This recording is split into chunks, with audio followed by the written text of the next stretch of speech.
Primeiro vamos pensar o que é esse tal desse design. E que como a gente às vezes tem dificuldade de explicar, mesmo dos outros entenderem, né? Não é banal que esse design seja difícil de entender, porque é ilustrado por esse livro. Representa, como diz o título, mais de 100 definições de design. Os autores fizeram um levantamento criterioso de grandes nomes relacionados à história do design. Nas páginas pares tem o nome do autor da citação, uma brevíssima, um parágrafo de uma localização do contexto daquele autor, e ele na páginas ímpares tem como esse autor diz o que é design para ele. Então, nessas mais de 100 definições de design, você vê que a abordagem do que seja design é bastante díspare. Os compromissos que o design tem variam ao longo do tempo e ao longo do espaço. Ou seja, um país de vocação ou de uma presença ideológica mais socialista, o design é visto de uma maneira, diferente de um outro país que o foco é o lucro. É para o bem de todos ou para dar dinheiro para poucos, né? Isso que às vezes a gente tem dificuldade de ver o que é esse tal desse design, que ele presume uma atitude, um pressuposto, uma maneira de ação daquele profissional ou daquele fazer, né? Basicamente, a palavra até de design é a questão de você jogar para frente. Alguma coisa que ainda não existe, não está ocorrendo agora, e que eu faço um projeto, uma ideia de jogar para frente, alguma coisa que acontece em termos futuros, dá a existência a uma ideia, a algo que ainda não está efetivamente realizado numa concretude. Essa seria uma concepção do design. Enfim, ideias de como sendo encarado o design, e assim a gente pode ter acepções diferentes desse mesmo termo, né? Há implicações várias, né? Inclusive nessa citação da Hannah Arendt, você ter uma responsabilidade sobre o que você faz, sobre o que você planeja. O que vai sair daí e que uso aquilo vai ter. Essa ideia de ser algo que está sendo pensado e que pode levar a alguma ocorrência futura, né? Ao pensar parte da experiência concreta, ou seja, esse é um dos fundamentos que o teórico que nós vamos abraçar, que é o Charles Sanders Peirce. Ele não vê a possibilidade da ocorrência de uma intuição. A intuição seria uma palavra falsa, que o que você tem como espontâneo, como uma luz, uma conclusão, está baseado em todo um repertório que se tenha. Há uma existência, uma experiência, há um acervo anterior que te municia para fazer uma síntese que aparece como algo espontâneo, que é algo que saiu do nada, né? Eu tenho algumas birras com palavras, uma delas é inspiração. Parece que aí surgiu, saiu, é um ato assim quase que natural. Essa inspiração, ela vem a partir de algo. O processo pensante não permite nenhum fim extrínseco, quer dizer, há algo que está dentro, né? Mas é impulsionado pela necessidade que sentimos de compreender o mundo e refletir sobre o nosso lugar nele, né? Então, os designers, o que é que eles fazem? Planejam, concebem, pensam alguma coisa que ainda não existe. Então, no contexto de determinação em que o resultado final do projeto seja alcançado e entre em relação favorável com o destinatário. Eu vou repetir algumas vezes o uso dessa palavra destinatário, que ela está em pleno desuso, né? Que antes, quando a gente fazia uma carta, dizia destinatário, fulano das contas. Mas eu gosto da palavra destinatário porque é para quem? Nos vários âmbitos. Suponha que a minha filha mais velha estava grávida e que eu, como avó em perspectiva, quis ter um ato de generosidade, dar um carrinho para o futuro bebê, tá? Então, eu, no âmbito físico, né, que eu queria ver, palpar, olhar, sentir. Fui ver algumas lojas que vendiam carrinhos de bebê. Comparei com vários parâmetros e decidi por um. Peguei o carrinho e levei para casa da minha filha. Aí depois o bebê nasceu, ela supõe que ela tenha contratado uma babá. Os atores que eu tenho nessa historinha que eu falei, quais são? Bebê, a babá, babá, bebê, a minha filha, que mais?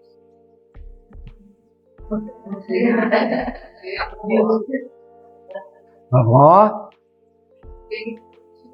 quem produziu, quem vendeu. E aí tem também a Brinque, que tem normas, né, para coisas de criança, não sei o quê. Então, esse leque, que eu posso chegar a um número bastante amplo, são o quê? Eles não são usuários. O cara da loja é usuário do carrinho? Não. O cara que fabrica também, o bebê, ele é o usuário. E a babá é o quê? Esse leque de gente é que eu chamo de destinatário. Então, quando eu uso a palavra destinatário, é uma concepção que eu tenho de amplos outros. Às vezes a gente vai enfocar que tipo de destinatário a gente está falando. Essa questão de uma ideia, né, em que você cria uma intenção de utilização, de compreensão, nisso é que eu vejo a grande aplicação na discussão sob o ponto de vista da semiótica, né? Richard Buchanan é um dos grandes teóricos do design. Esse livro é publicado pelo Victor Margolin, que fez uma obra fundamental, tem 2 volumes enormes sobre história do design, Victor Margolin, mas custa caro pra caramba, mais $400. Assim. Victor Margolin é um nome importante na história internacional do design. E o Richard Buchanan, eles eram parceiros de uma hora. Então, para que serve esse tal desse design? Né? Quando a gente estudou, né, as primeiras publicações sobre a história do design, você vê que com a Revolução Industrial houve uma necessidade de uma mudança da visão do que seria projetar para algo que não vai ser feito prioritariamente à mão. A máquina tem que ser considerada.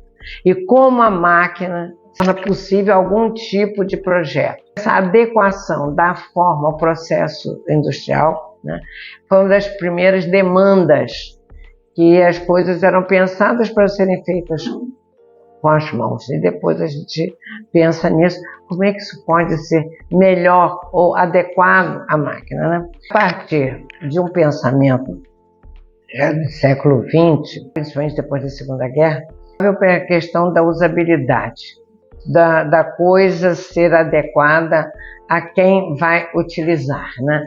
Essa relação, usando o termo antigo, homem-máquina, né?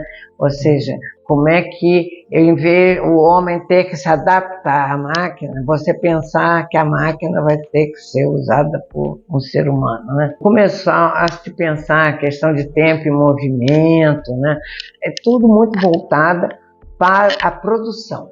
Não é à toa que o termo homem-máquina não se pensava na adequação de um movimento que não seja produtivo. Não era para o lazer, para o descanso, para o relaxamento. Não, tem que dar lucro, né? Dentro de uma concepção capitalista, industrial e mecanicista. Né? Mais adiante, no século XX, mais para o final, começou-se a pensar o impacto que as coisas têm à relação ao meio ambiente. Essa questão da sustentabilidade, coisa que durante meu curso aqui na ESP nem se mencionava. A questão de aproveitamento de material visava o aumento do lucro de quem produzia. Vai gastar menos material, né? A visão não era em relação ao ambiente externo, o mundo, a Terra, o planeta, o que seja, mas sim o quanto aquilo poderia reduzir a margem de lucro do tomador de seu serviço, né? A visão, aí começou-se a pensar. E ainda é um pensamento muito tímido, né, da sustentabilidade. Então, questão de ver o que é inovação, o que traz um novo modo de agir, nova atitude em relação aos bens, o que está por trás de uma ideologia de design, né, de qualquer área que seja. A última palavra, eu acredito que não seja familiar a vocês, a mutualidade. Esse é um pensamento de Piotr Kropotkin, um filósofo e pesquisador russo, que ele tinha uma base anarquista. Ele estava interessado nos animais que vivem naquelas estepes geladas e como é que eles sobreviviam. Saiu do âmbito dos animais e fui ver como as pessoas que moravam em situações tão adversas, como é que elas sobrevivem. Não tanto as raposas, os lobos, sei lá o que era. Então ele começou a ver o que é que esses grupos que viviam numa penúria enorme e como é que eles se mantinham. Uso essa palavra de mutualidade. Não era a lei do mais forte, mas do que mais colaborava. Quem vence é quem mais colabora. Quem sobrevive é quem mais colabora. Você tem essa ideia de eu vou, não é para arrasar o outro, para ser melhor que o outro, mas como é que nós juntos poderemos ser mais fortes, né? Então esse é o princípio do mutualismo, mutualidade. A vida não é uma luta de eu sozinho, né? E sim, quanto mais pudermos estar juntos, mais nós poderemos estar melhores. Então é uma perspectiva esperançosa de futuro, que a gente quebra um pouco, entra na contramão de que tudo que está acontecendo é um grande incentivo ao isolamento, ao individualismo, a gente possa romper essa corrente de só mais eu, né? E os unidos venceremos. Isso a gente vê que os imperativos do design eles vão mudando com o tempo, né? Então, essa questão ambiental se torna cada vez mais urgente. Essa inclusão social em vários âmbitos, né? Não só da mobilidade social, da inclusão de chamadas, entre aspas, minorias, né? Como aqueles que têm populações vulneráveis, né?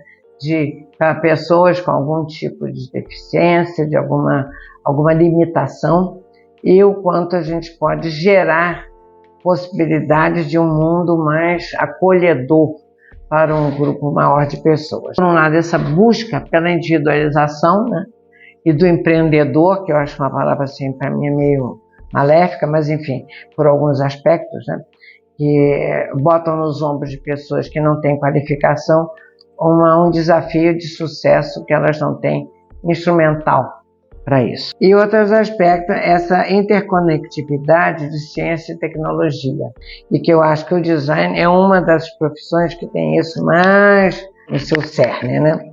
E essa questão da economia em rede. Você vê que há uma busca de uma utilização universal, é para todo mundo. Eu acho que esse para todo mundo é uma aspiração para daqui a alguns séculos, né? Mas, de qualquer forma, há uma busca de uma inclusão social e cultural, uma inovação e também essa questão que nos diz mais perto, né? Essa questão de construção de significados e de interpretações, né? Que a gente vê que isso pode ser olhado com especial atenção a partir da semiótica e pensar um design mais para o humano, né? E não uma máquina fria, dura, né? Mas que possa ter um ponto de vista acolhedor. Então nós estamos agora, eu acho que num momento muito especial da história da humanidade nesse século, né? Que se inicia. Várias coisas com sentidos distintos, com caminhos opostos e meio confuso, né? A base de qualquer modo de entendimento é a comunicação. Então, como é que o design pode atuar como meio de comunicação? Alguém que produz algo, alguém que viabiliza aquele algo, né? E aquele que vai botar aquele algo em circulação. Então, há um processo de comunicação subjacente a isso. O design, se não comunica, como diz o velho Chacrinha, se estrumbica, né? Quer dizer, há uma necessidade de algo ter uma comunicação adequada ao objetivo. Senão, o fracasso está colocado, né?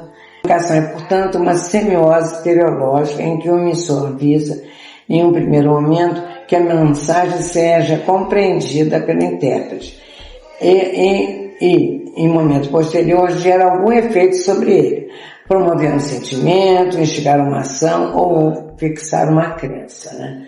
Eu jogo alguma coisa e eu faço com que eu tenha credibilidade, haja aderência e algum processo de transformação, né? Quando eu coloco alguma coisa em circulação, seja, digamos, um restaurante, pelo aspecto que esse restaurante tenha, eu posso evitar que algumas pessoas entrem ou ensejar a entrada de algumas outras pessoas, né?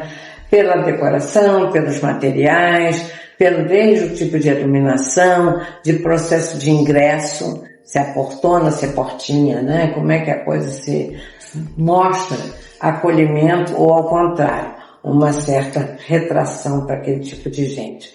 Um ambiente que eu acho, agora tem muito poucas, eu acho, aqui no Rio, antigamente tinha mais, na galeria de arte. Eu não sei se vocês frequentaram hoje, para vender quadro, para vender. São um dos ambientes menos amistosos que eu conheci, né? Fica numa mesinha lá no fundo, uma mulher assim, não vai comprar. É uma coisa assim, absolutamente afasta, né? Contou uma vez uma situação que eu achei fantástica, bem ilustrando essa questão me lembrei agora dessa galeria de arte. Ela foi uma loja comprar uns móveis, né? E era uma loja assim, de móveis atuais, contemporâneos, com boa estética, e lá no fundo a criatura, né? Aí ela gostou de uma poltrona, que era de couro, que não ia ser barata. Ela virou e falou, por favor, essa poltrona aqui, mulher, tem de que cores? Todas. Ela saiu, né? Ela não quer vender, né? Nada tem de todas as cores, nem esmalte de unha, né? Enfim, ou seja, como as pessoas podem tornar, né? Não é que não vende nada, minha loja não vende nada. Como puder, a sua interface aí é uma criatura, a anti-vendedora, né? Quer dizer, como é que as coisas são dependentes de um processo de comunicação. E nisso a gente eu vejo como um grande aliado para nos facilitar o entendimento desse processo é a semiótica, né? É o estudo de como as coisas podem dizer coisas, né? Para quem em algum lugar. Então, aquilo pode ter algum sentido, algum significado, e para mim tem uma significação especial, né? As coisas dizem coisas, né? A partir da nossa relação com ela e gerando um certo tipo de ação. Então, as siglas são as coisas que representam, né? Alguma coisa em algum lugar. A semiótica é a área que estuda esse modo como as coisas estão no lugar de outras, né? Então, elas não substituem a outra na sua integridade, elas apresentam uma faceta da outra pessoa, né? O signo é sempre parcial, nunca nada substitui todos os meandros da coisa que está ali representada, né? Então, esses sistemas de linguagem, né, que resultam da organização dos signos em códigos, né? Há regras desses signos poderem estar juntos e se eu as conheço, eu posso utilizá-las, né? Há vários tipos de linguagem, né? A visual, a verbal, a corporal, a fisionômica, a mistura de várias linguagens, né?